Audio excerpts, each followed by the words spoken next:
Hey guys, this is a new process video that I have for you today, and I am doing some watercolor on the background.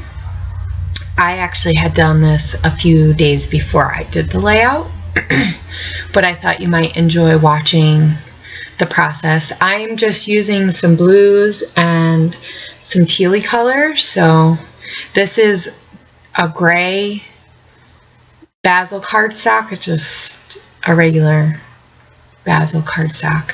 I'm not sure the thickness of it, so it's decent.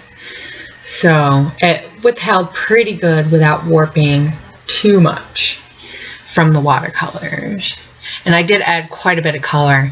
I know watching the video, it looks like it's pretty much all one color, but it is a little bit of a different color, and some of it when it dries looks pretty similar, but that's okay because I was just mainly going for something a little bit different than just plain old background cardstock. And I have tons of cardstock and I would like to get rid of it and use it. So part of what my thought process for doing this video was using a lot of scraps.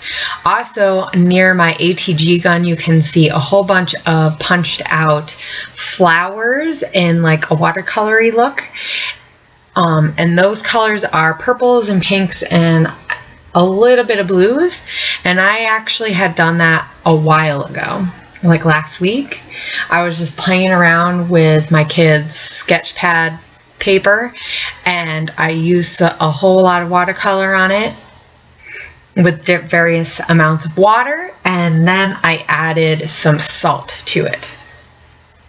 Now, I know that this is definitely not a method if you are worried about archival safety, because I'm pretty sure, and I'm not too worried about a lot of that archival stuff, but I did think about the fact that if it was near my pictures, what would any of the leftover salt residue do? So hopefully it doesn't ruin too much of what's on my page.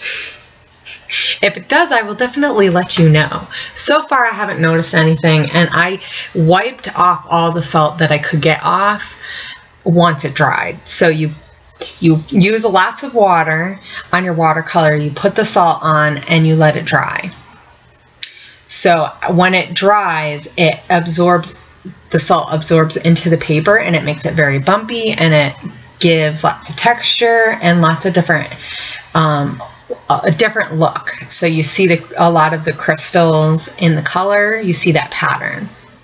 So I used for the background, that is Summer Soul by Fancy Pants. That was their summer collection last year. That's grass skirt. And I had used another strip of that I had actually on the layout not too long ago.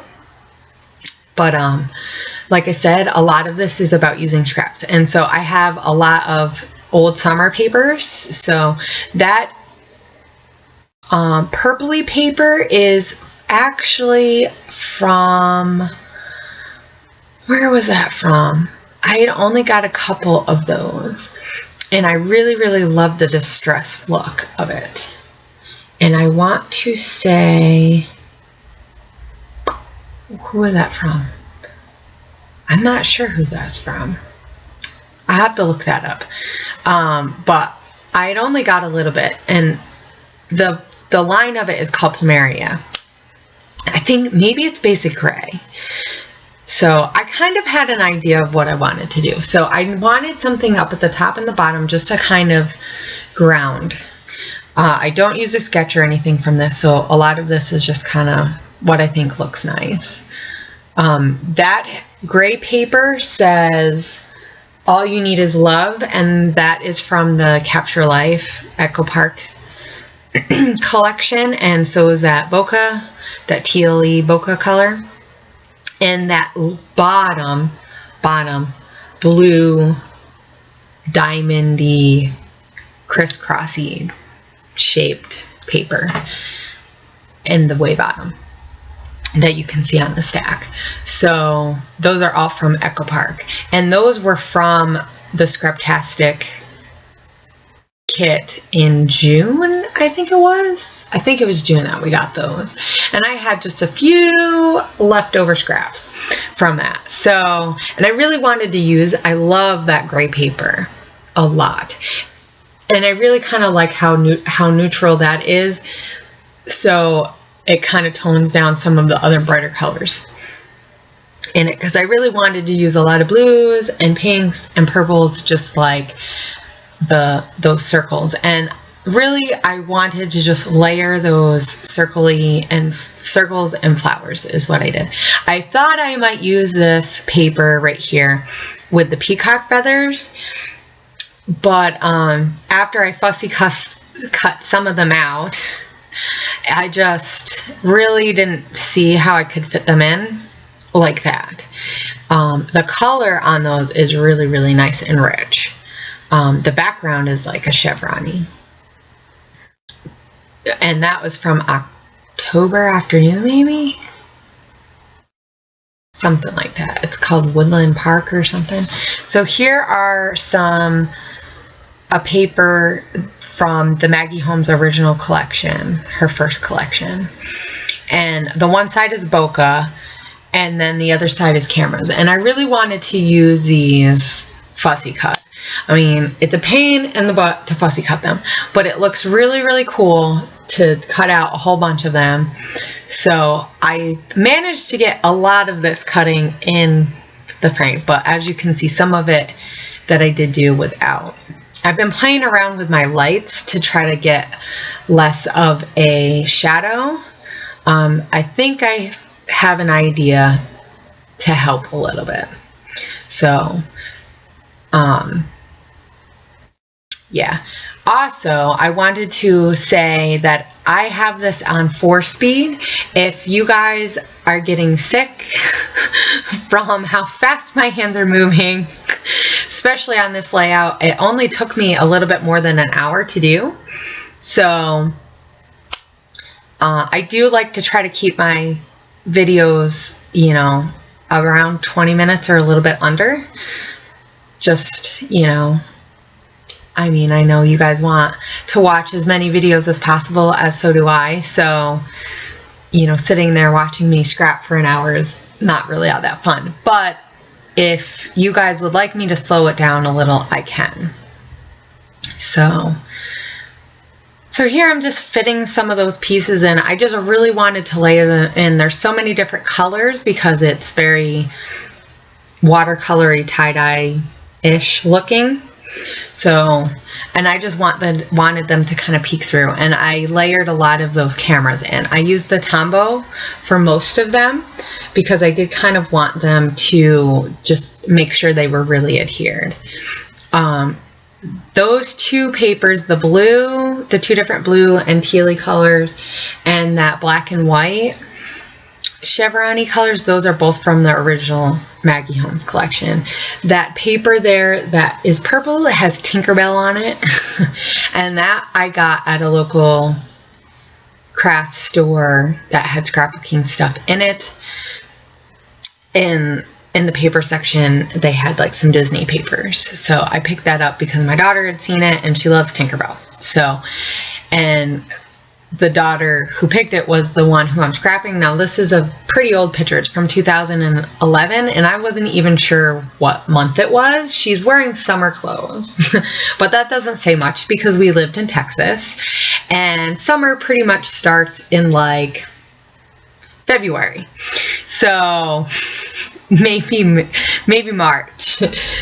Maybe that's a little drastic, but where we lived, you know, in the summer was 110 degrees, definitely. So her wearing summery shorts and stuff really didn't say much. I know it was probably after February. So I just put the year. I didn't even worry about putting what month it was. I wasn't too worried about, here I'm just figuring out where I want that, because I didn't want to cover up Tinkerbell, but I wanted to give myself enough space because I thought I was going to journal on that piece actually, and I don't end up journaling. I do write the date, year on there, and then I decide to use the Chamel stickers, like those small block stickers that she has. So here I'm just sticking some more of those things in. I think I go a little bit crazy, and watching it on the video, it looks not as nice once I layer so much stuff in there, because I do a lot of layering, which is kind of my thing right now apparently. But watching it, I don't think it looks as nice, but it really does all come together. And some of the cameras I don't put as much glue.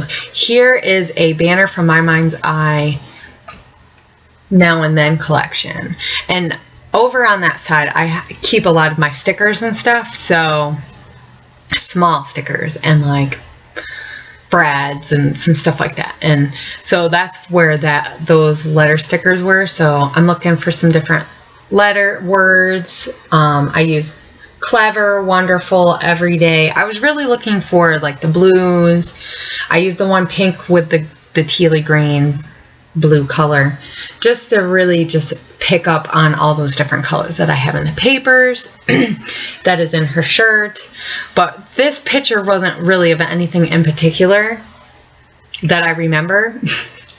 But I just really wanted to, I love the picture of her. She just looks so sweet and so cute, and I really just want to remember. And since I'm newer to scrapbooking, really a lot of pictures from when my kids were a lot younger I don't have scrapped. So every now and then I like to go back and go and scrap back. Here I'm picking through some of the Chamel stickers. She has a lot of gold in some of them, so I was really looking for stuff that wasn't gold. And I was kind of looking for like cameras and stuff, since I use the cameras from the Maggie Holmes, just because it is just a picture. And so I used some of the Maggie Holmes original line stickers. So those three that I just put down were, one says smile, one says how lovely, and then I decided to use that one journaling block. It has like that bokeh. It looks very similar to the paper that I had done. So on the outsides, it kind of goes along with the bokeh. So here I use pop dots to put that camera up, because I did want some of my stuff to lift up a little. And in the one corner where that My Mind's Eye banner is and that pink camera, those are kind of lifted up a little bit because I put the banner underneath the letter. Now this is from the Capture Life sticker sheet, and I really wanted to use a viewfinder. I still had that left, and it says memories, and just, you know, pictures of your kids when they're young. You want to remember those looks forever because they grow so fast. So I really just wanted to remember how sweet she was when she was little. Not that she's not sweet now, because she is. She's like the sweetest thing. Everything that we have went through, especially in this past year, has just really made her even more sweet. And I mean, you know, she's the one who will do whatever you ask, whenever you ask it. She's always willing to do whatever. So I really want to cultivate that, because that is a very hard thing to find nowadays in people. I mean, even myself, I am very giving, but there's times where you're just like, man, but she's just willing to do whatever. It doesn't matter what you ask. So I had a button in my stash, as you see me find, and it's just a white button, and I threaded it with a pink like embroidery floss that I had left over. These are Dear Lizzie thickers, and they're sparkly and pink, and I had a hard time getting those down because that blue paper on the bottom is at an angle. I wasn't sure if I should put it across, if I should angle it. So you see a lot of my head, because I'm trying to get it as straight as possible, but it's really hard. I think if I was going to redo it, I would have had it go sit on the paper and went across the line, so it wouldn't have been so straight, because it was hard. And these are, I think these are Dear Lizzie also, and they're like the typewriter key ones, and they're just really fun. to use. You just need a lot of space, so you can't do really big words with them, but the stickiness on those are really, really bad. So I use my glue on them, and I use the Tombow so that you couldn't see anything. Also, I use a cork sticker, and I use some wooden camera that I had. So here I'm journaling, and I'm just saying just how sweet she is and how tender-hearted she was, and that it's really nice to see this quality in her, and that as she's gotten older, it has continued to even be a bigger quality in her. Besides that, she's stubborn too sometimes, so.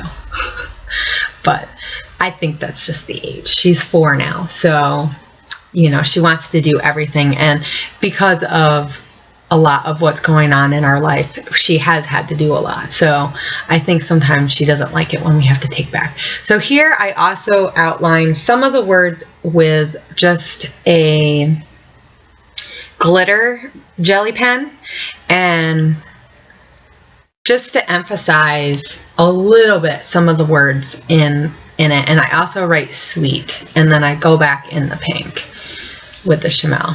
So that is it. So thank you guys for watching so much. If you have any comments or anything you'd want to see me not do in my videos, or do any advice, go ahead and you can leave me a comment. And thank you guys so much for watching.